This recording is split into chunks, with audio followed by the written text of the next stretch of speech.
In yesterday's podcast, I talked about what I think my NHL roster is going to look like. In today's podcast, we're going to talk about my prospect list. Let's talk some more puck.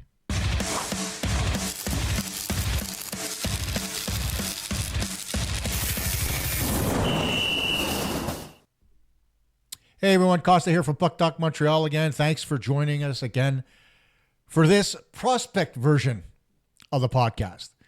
Now, I'm not going to go too in-depth into why yes or no or whatever, because everybody's putting out their prospect list. You've got Montreal Hockey now doing one a day, which is fine, and stuff like that. But I wanted to do one once and get it out of the way, because I'm not too big on really assessing players that aren't at the National Hockey League level. Why? Because from one day to the next, it changes. One day they could be world beaters, the next day, not so much. But at this point in time, I just wanted to go over all the prospects in the feeder system because, as I mentioned during yesterday's show, I'm going to talk about development and why it's so important to have the developmental depth that the Montreal Canadiens have right now. But before I do that, let's talk a little bit about what's going on in Minnesota. As of the recording, Team Canada Red took on Finland. And at the end of it all, Atos Koivu ended up with a pair of goals and Michael Hage with one, and Finland beat Canada by a score of 6-3. I have a few highlights here. This one is of Hage's goal. Nice little move in tight for him, and he tucks it by the goaltender. And then you have Koivu's two goals. This one coming on the power play, again like yesterday. One-timer from his off wing. Bang, it goes in. And then you've got another one from the slot. Nice little move in behind the net. Comes out in front for Koivu. Fouls on the first shot. Takes the second one, and it's in. And all that stuff bodes well for the Montreal Canadiens because now Koivu's got 4 points in 2 games, 4 goals, no assists at that point. And then you've got Michael Hage, who's got 3 points in 2 games, including an assist yesterday and 2 goals. So it's looking really good for the prospects. LJ Mooney's looked good for Team USA. And that's why I got to thinking about prospects and what they look like overall. And basically I put together a little bit of a pyramid chart to make it more visually pleasing for you guys. And it starts at the bottom. I'm going to take these guys out right away and just talk to them very briefly about the draft picks that were recently made by the Canadiens. You have Alexander Zarovsky, Arseny Radkov, Hayden Papanikis, Bryce Pickford, and Jared Davidson. Each one of those guys has their upside. You look at Zarovsky, he's got a quick release and he's got deceptive hands, so he's a good stick handler. You've got Papanikis, who's got that reliability at center to be a middle 6 guy, maybe second line, maybe third. And he's a guy that they've been talking about, the new rule in the American Hockey League, allowing a 19-year-old to have exceptional status and play next season. That's when it kicks in. And Papanikis' name is what's been thrown out there. So if he manages to get that, that's going to bump him up the prospect chart rather quickly, I would think. Then you got Bryce Pickford, who's a right shot defenseman, mobile and an aggressive puck mover. He's another one that people are saying will be ready for the NHL before you blink. Jared Davidson gives you two-way competitive forward depth, And then, of course, the list goes on. Now you got Arseny Radkov, who was the top goaltender picked in last year's draft, along with Alexei Cornway. And those two guys have a long road to go. But Radkov, from everything I've heard, he's really athletic. He's got good technique, but he does have some rebound control issues. And, of course, as a young goaltender, you're going to have those. He's got time to work on it. Now, if you continue to look at the graphic, at the top, we go to the elite players that can have an immediate NHL impact. Very quickly, I think it's not going to be long before they get into the NHL. Obviously, Ivan Demidov's going to be there.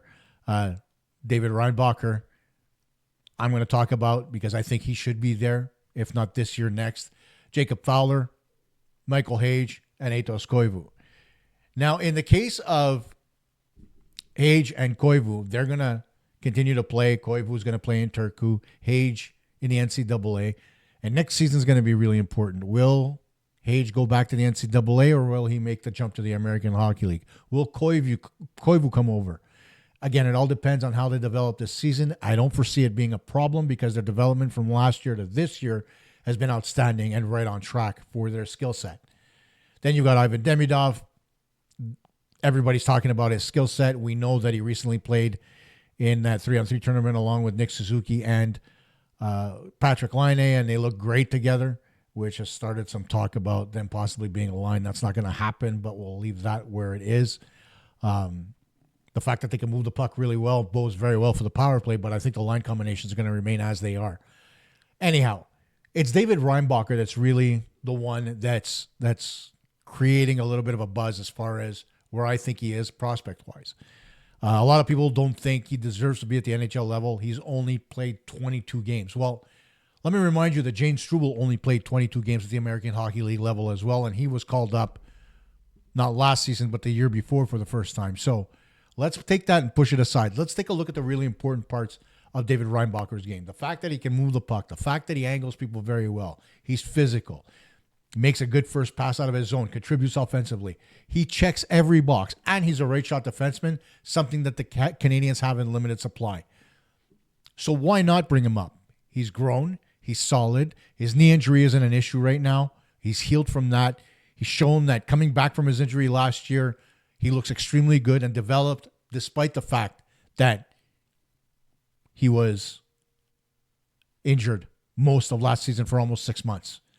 And then he came back. He was a huge part of their run to get to first place in the American Hockey League and also in their playoff run that almost got them to the Calder Cup final. So I think right now, for all intents and purposes, as far as I see, David Reinbacher, depending on how his exhibition season goes, deserves to have a look at the National Hockey League level. Now, going back to the graphic, you take a look at that high upside close to the NHL level, and there's quite a few names that are familiar to everybody. I've included LJ Mooney in that list because I think he needs a little bit of time, a little bit of seasoning, and he also needs to have maybe Brendan Gallagher retire, but that's another story for another day. But LJ Mooney plays a similar style to Brendan Gallagher where he's got offensive upside. He's pungent, so he gets in there and he's a physical little pest, just like Brendan Gallagher is. So he's going to basically be that replacement for Brendan Gallagher, I think, in a year, maybe two. Adam Engstrom, right on the cusp of actually getting to the NHL. When you look at Engstrom's game, he's very smooth skating, makes a very good transition pass. He needs to work on his defensive game a little bit. It's gotten better, but I think he needs one more season of actual development at the American Hockey League level before he gets a more permanent look at the NHL. And be that as it may as well, with the logjam on the left side, until Mike Matheson is gone and it's decided whether or not Jackeye and Struble can actually make that top six for the Montreal Canadiens. I think that Adam Engstrom is still on the outside looking in. Florian Jackeye, there's a guy who grew by leaps and bounds last season and showed Pascal Vincent that his hockey IQ is much higher than people expected. And I think this season is going to be the one that's going to decide everything for Florian Jackeye as far as getting to the National Hockey League. He's going to force the Canadiens to make room for him. And that's a good thing as far as Jackeye is concerned. Owen Beck and Joshua Roy are the two guys that I really worry about because Beck's into his second full season with the Rocket. That's where I assume he's going to start. And Joshua Roy's stock has really gone down because he came up to the NHL last season and really didn't show much. You know, he didn't contribute that much offensively, and he wasn't really used in a penalty killing role, something that he did previously in junior and at the World Junior where he excelled. So I don't know what's going to happen with these guys. We'll wait and see. It'll all depend on whether or not Kirby Dach comes back to form, whether or not Joe Veleno can actually play at a level of center that the Montreal Canadiens can use him at. There's all these buts. So these five guys, Roy, Beck, Mooney, Jackeye, and Engstrom, may very well start with the Rocket. The Rocket need guys down there. They need some depth. And none of these guys would be hurt by another year of development at the American Hockey League level. Then you've got my reliable depth, high floor range. And one of the guys I have in that range is Owen Protz. Owen Protz is a kid that I watched personally when he was playing in the CCHL for the Ottawa Junior Senators. And he went from Tier 2 to Major Junior. and now he's on the outside looking in the National Hockey League. Playing with the Bradford Bulldogs. Previous to that, the Sudbury Wolves. His former coach in Sudbury, assistant coach, is a friend, and Rick Dorval. And I know Rick thought really highly of Owen. So, I mean, there's all that. He's a physical shutdown presence. He's rising really quick. He likes to get physical, down and dirty, and that's a little bit of something that the Montreal Canadiens kind of lack on the backside. So I think Protz will find his niche with the Canadiens when the time comes, but I think he's at least a couple of years away. Konushkov, we know he's going to play in the KHL this year and next because of his contract. So I won't really spend too much time on him, but we will see where he slots in. He's efficient and a very smart blue liner. Thing about the KHL, though, it's an offense first league. So we'll see how he looks when it comes to that particular side of his game. You got Sean Farrell, who is an undersized forward. And really, I don't think the Canadiens need another small guy. Now, he's always good to keep in the farm system, right? Nothing wrong with a small player. When you look at, how we talk about LJ Mooney, you look at Cole Caulfield, and, Nick Suzuki is a small player as well. I have no issue with that, but you can't have too many of them on your team. And right now, the Canadiens have a very good balance of size. So Farrell's on the outside looking in, but he could be called up this season given his experience in the American Hockey League and how he's actually led the way offensively for the Laval Rocket. So, he's on the outside looking in, but I think, Farrell might get a look or two. Again, depends on his preseason and how he fares. And then the last guy I had on that tier was Luke Tuck. Now, Tuck is one of those guys that, he's got a big NHL frame, but he's really a checking guy. He's not a guy who's going to light the lamp numbers-wise. So, he's a third, fourth line guy. So while you look at Josh Anderson still having another year in his contract, obviously the future of Brendan Gallagher, as I mentioned before, it's in limbo right now. Obviously, he's going to want to continue his career. Whether or not that's going to be in Montreal remains to be seen. But, there's no real room for Tuck right now, given the fact that Josh Anderson is filling that same role.